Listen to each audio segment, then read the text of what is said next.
Hi, I'm Loolwa Khazzoom, the founder of the band Iraqis in Pajamas. I have some exciting news. We've been fiscally sponsored by the organization Healing Journeys, which is an organization that is for people living with and healing from cancer. It is run by the indomitable Jan Adrian, who is an extraordinary role model for people living with and healing from cancer. And we got fiscally sponsored to produce a single audio track and music video for our song, Cancer is My Engine. And the Lloyd Symingtom Foundation just informed us a few weeks ago on November 15th that we have received the entire amount that we requested for this project, which is $7,500. We're profoundly grateful. And I want to talk a little bit about the song, the story behind the song, and where things are moving forward. So interestingly, the day before we got that information, I received word that after 9 years of remaining stable, the nodules that I have been healing grew for the second time in the past year. The past year, I was caregiving for my mom who had dementia, and it was the most intense year of my life. And then I lost my mom almost 5 months ago and was shattered by the loss. So I'm not surprised that the nodules grew.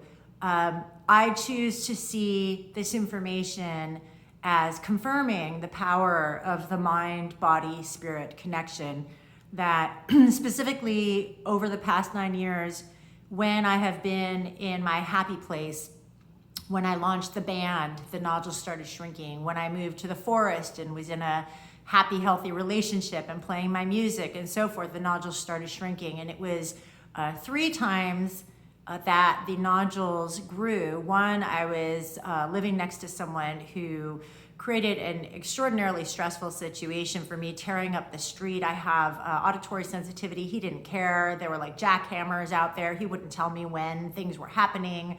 I ended up living like a bag lady out of my car, and during that time the nodules grew 15% after remaining stable for 5 years and also shrinking following my starting the band. And then, like I said, over the past year they grew twice.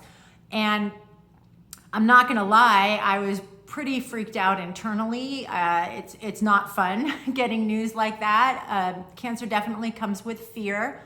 And I think it's a healthy fear. It's kind of like recognizing the power of the ocean. When you're swimming in the ocean, you have to be mindful of, the power that's there and not do something stupid.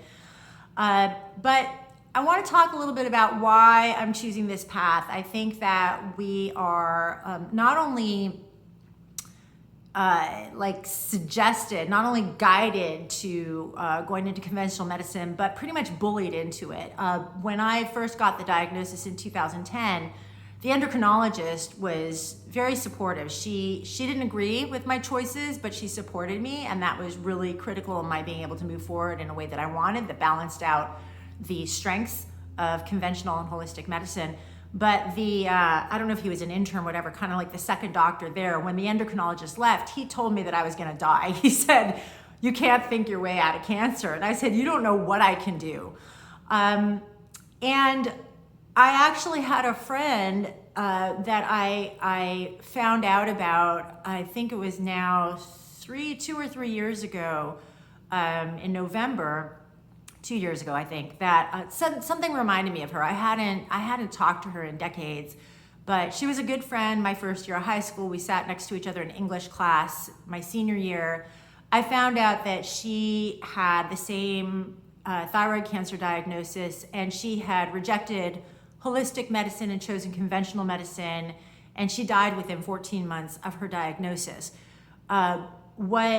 What happened when I initially found out about her story, I didn't know anything about it. I wasn't in touch with people currently in her life at that time, and I completely freaked out. I somehow assumed that she was someone who would have gone holistic, and I started literally running around my house, like basically yelling that I'm crazy and who do I think I am, and I should be getting surgery, and I'm, mucking around with this thing. And then I found out that that's exactly what she did. She did exactly what the doctors told her to do. So we're kind of held out this path, like all you have to do is show up, we'll put you to sleep, we'll take the cancer out, you'll be fine. But there's no conversation or exploration about, well, what led to the cancer? Or what at the root level, at the cellular level, at the soul level, what in my practical life do I need to change? What in my environment? What in my relationships? What in my food? What do I need to change so that cancer doesn't happen? So that cancer is just eliminated. It's just not even a possibility anymore. So what I've decided to do, as far as, this juncture, it's always a juncture. I get ultrasounds every 6 months as well as lab work. And what I've decided to do at this juncture is recommit myself to healing. After I lost my mom, I got very sloppy.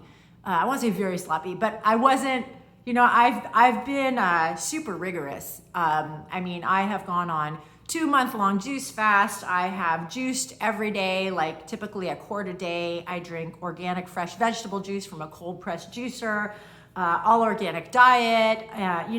It's just all these lifestyle changes. And after I lost my mom, I could barely get out of bed. I wasn't getting outdoors. I wasn't exercising. I skipped juicing, not every day, but there were days I wasn't juicing, which hadn't happened for 9 full years. I had not missed 1 day of juicing. If I was traveling and I couldn't find juice or something, I always brought juice powder with me. There was always something. I had days where I wasn't taking my supplements. My obviously stress levels were high because I was in a profound state of grief. And so I am recommitting myself to all of my healing practices, to my toolbox, in responding to cancer in a way that's holistic and lifestyle based, and diving back into my happy spot. A former client of mine, I ran a PR company for 10 years, and a former client of mine was one of my favorite clients, Dr. Michael Finkelstein, and he has this saying that he tells to people who have chronic health issues, which is, why is it that you want to be healthy? And I love that, because the idea is it's kind of like a mountain climber who has that pickaxe, and they throw the pickaxe way at the top. They're not there yet, but that's where they want to be, and then they hoist themselves up. And so the idea is that you think about why you want to be alive, why you want to be healthy, why you want to be here, what do you want to be enjoying, and then go and do that. Now, if we have disabilities, we may be prevented to various degrees to do that, but we figure out what of it can we do now, and we apply ourselves to that, and we do it as much as we can, and then I believe that it grows. And he has examples of clients who've been like on death's doorstep and then started doing the things they love, and their life completely turned around. And I've had that experience in my own life. So my tools are music, so that's singing, writing music, and not only like singing different things. So singing my original songs, singing ancient Iraqi Jewish songs and prayers, drumming, I love hand drumming, dancing, which is the physical embodiment of music, being in nature, having intimate emotional relationships and connections and deep conversations, eating a nutrient-dense diet. I find that eating raw organic foods makes me feel fantastic. Now I crave hot foods, I crave pizza, I crave fried things, I crave things that don't necessarily make me feel amazing after I've eaten them. It's like I want them and the taste is amazing, but I have to be mindful and use my intelligence and my brain and my consciousness to know there are certain foods that heal my body, that nourish my body, and I need to gravitate towards those. Juicing also, again, it's not necessarily something that I love, especially when I was on a juice fast. I just did not want to have another juice, but I did it. I powered through it. And so there are things that I do because I love it, and that loving it and doing it brings me joy and brings me into a state of harmony and balance and ease. And there are things that I do because, just like taking medicine, pharmaceutical medicine, sometimes you got to take that pill, and it's a bitter pill and you don't want to swallow it, but it's gonna give your body the boost that it needs. And that's what I find that juicing does, that supplements do, and that raw food does, raw vegetables and fruits and so forth. So I'm gonna be sharing my journey with you, among other things. I'm gonna dance a little bit right now just to end this video clip. I'm gonna dance a little bit to the song Cancer is My Engine. So that's combining a few things.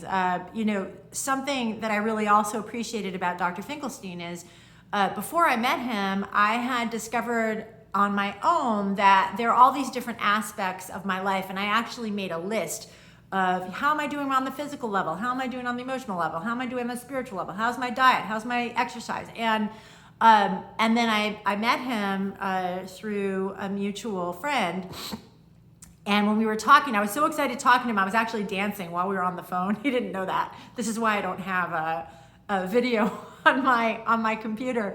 But anyhow, I just loved and resonated so much with what he was saying, and one of the concepts he has is that of healthy multitasking. So it's not just go on a hike.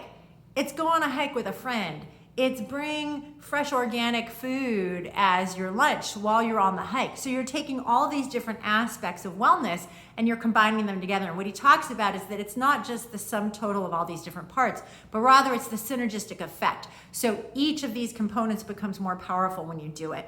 So anyhow, I'm gonna be dancing, that's one piece, to Cancer is My Engine, which is a song that I created. So that's another piece, that's my soul expressing itself.